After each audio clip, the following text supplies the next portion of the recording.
Alrighty, just a quick introduction on how to use Activinspire to control the Promethean board from the desktop that is hopefully sitting right over here. You could also use your laptop connecting through an HDMI cable and a touch cable. They are all in a little box out front, so you can connect your own laptop if you have the software on there.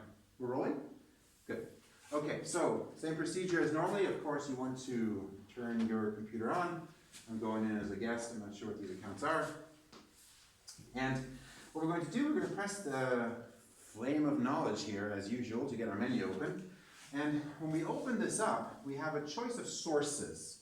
Earlier on, I showed you in a different video how to use screen share. Whoopsie, I pressed it, of course, immediately. That was the wrong button. Sorry about that. I didn't mean to do that. Don't touch that So button. don't hit screen share, exactly. Don't hit screen share, hit source, which is not unlike what you do on the TV when you switch from a DVD player to something else. So we have a source, and an HDMI 2 in this case is the cable that is bringing our lovely stuff from the desktop over here over to the board. And if I press that button, that should be showing up. This is my screen over here. I've already logged in. And screen's over here, and I think I am on there a little bit. You can't really see, but that's okay, because what we're trying to do here is a couple things. Now, when you have this screen communicating with the screen over there, you sometimes run into trouble regarding that the board is not aligned. Because we'll be able to control from that board this thing, but because of resolution and or different settings in terms of how your screen is displaying it, it might not align correctly with what's going on over here, which means then you click slightly to the side. So for that purpose, you need to go down here to the tray, which is sitting over here, and there's actually an active vision, sorry, where is it? No, Bluetooth. There it is. So here's the control in the tray. There's a little thing that actually is related to this. And one of the options is calibration. So I clicked on the little Activinspire thing in the tray down here. Icon would be the correct word, not thing. And one of the options is calibration, which means you can calibrate the screen and make sure it matches up with your screen over here. And 9 Punkte is the normal calibration. When I press that 9 Punkte button, it gives me the option of calibrating the screen. 39 points. Now you can use the stylus. You can use your finger, but I'm going to use the stylus so I don't get little greasy marks on here. 1. Bill, how much are you off? Do you really have to do this, or are And you can be off. I'm just showing you how, and what I would advise, that's a good question. I would advise just not doing this initially and just going for it. Yeah. And if you're like, shut down my son's here! Like you can't open it because you're hitting the button and it doesn't happen like it's supposed to. And now it should be working pretty well. So if we hit something on here, it should be aligned pretty closely. So if I go over here and open it, it looks like it's like we're right on, like the arrow moves over exactly where I want. And now, of course, we're going to open that if I want to. If I double click it, it's going to open up that screen. Here's binding energy for nucleon, super nerdy, really important graph. It's really, really fun for nuclear physics. It opens up nicely, and now we have it connected. That was the first step.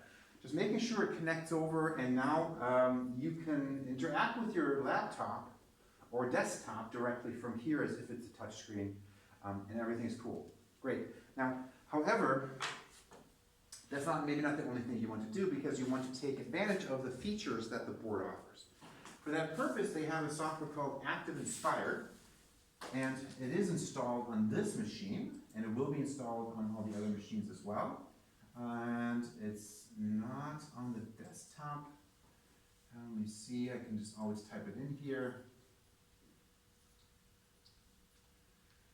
There it is, Activinspire, and I just went into the search bar and put an active eye, and then it showed up.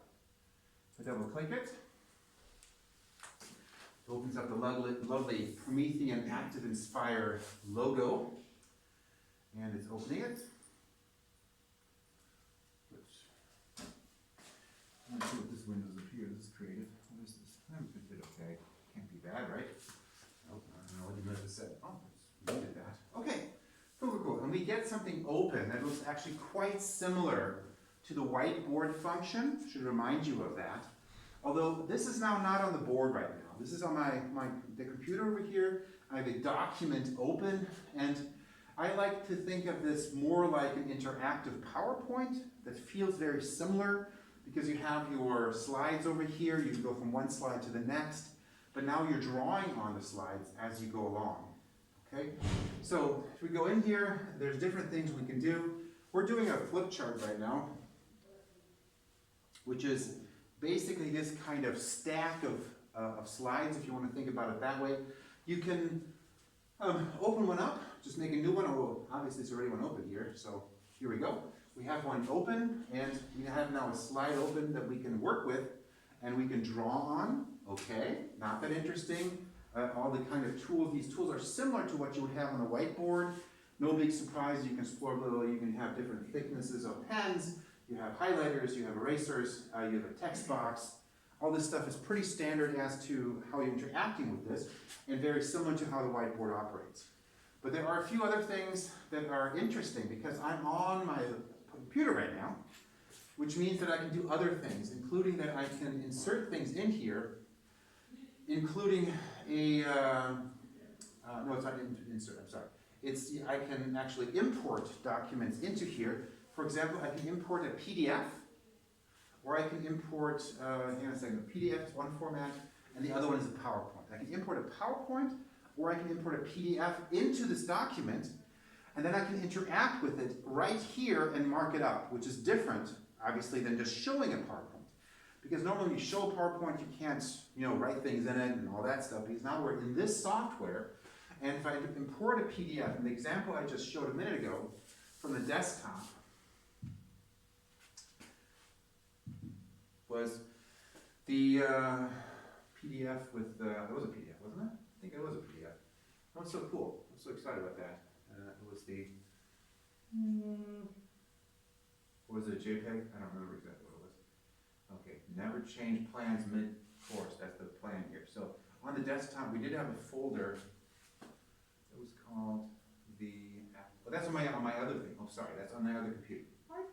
That's wrong.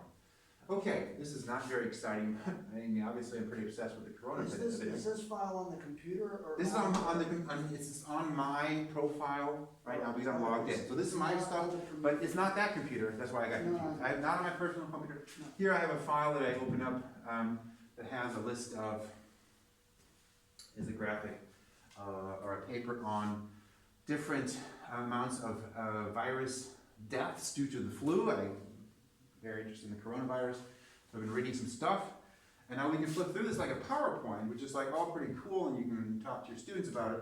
That's all good and very interesting and normal. However, now, because we are in this software, we can interact with it differently, which means I can now grab a pen, for example, and if I want to write on here, I can do that. I can be like, oh, you see over here, or that, and then it went up, look at that. And then this one here, we can switch the color and say, oh, wow, right here, look at that peak. Oh, whatever, you get the idea. And now, as indicated down here, that was year 2005, okay? And you can interact also differently in ways that's because you're at the board, like, we can't see that. Okay, well, hang on, I think I can just grab it. Nope, that doesn't work. So, hang on, I need to switch the cursor first, and then I can make it bigger, like that pretty easily. What did you touch to do that? It's the cursor button. I pushed cursor button, so now my hand can just zoom in and out and turn this thing, which is not helpful except making people sick. But the making bigger thing could be really helpful, especially if you have a small graphic. I've made it larger now, I can show it more easily. And now if I want to again switch to my pen, I can do that and say, okay, now we can really zoom in here. Early 2003, that was a really substantial peak in the flu season there. And then of course you see the natural cycle of how many flu deaths there were in Germany.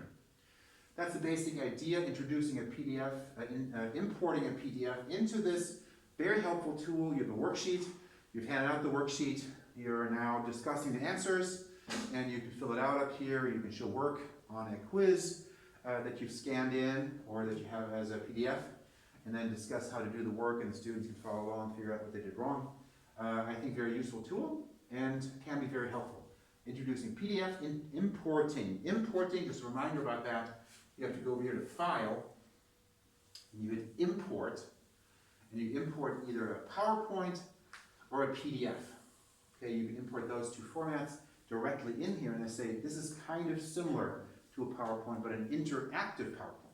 Of course, then at the end, if you're then done with this awful looking file that I wouldn't want to save, but you've done all this work, I've shown all these paintings by Raphael and had all these really smart comments on there that students should be able to access later, I can then file and actually save this. I can either save it straightforward as just a flip chart that I'll be able to access later in this same format, continue working on it, or I can also save it in a different format. And I think the option there is to export, I think.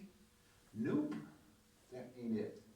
Oh, okay, good. So I can export all pages to a PDF, which I think would be very helpful for students. I can save this. This is crap, obviously, but let's say it's really good. Then I can save it as a PDF, and I get the option to save it as a PDF. Click the tool to modified Blessman, May 19, 2021, and then I would save it, and then I can upload it to Google Classroom and make it accessible to students relatively easily. So we try that out. That's a good option, I think, for exporting. And let me see what options are available to save as. I'm not sure. Flipchart, we already saw that. That's the only, I thought maybe we have different format down here. We don't. So the key feature here that I just mentioned, file, export, all pages to PDF, I think would be very helpful. JPEG and bitmap seem unhelpful, right? That's just one file, one picture. That doesn't make sense to me, because a lot of times we'll have, the only reason this makes a lot of sense is if you have a stack of slides, either because they're different pages, right? Or from a PowerPoint, that would make sense too if they're different slides. Okay? So export as PDF, and then you can make it accessible to your students. I think very useful tool, Activinspire. We have a site license, so all of us can install it on our personal machines, and we can also install it on machines in the school. I think students can install it on their machines. Do you know that, Alex? Don't know. Okay, we don't know, we're not sure, but definitely faculty can install it on their machines, and on computers they can be installed as well. Okay, I'm going to stop the video. That's going to be my second segment. Did it stop already? No.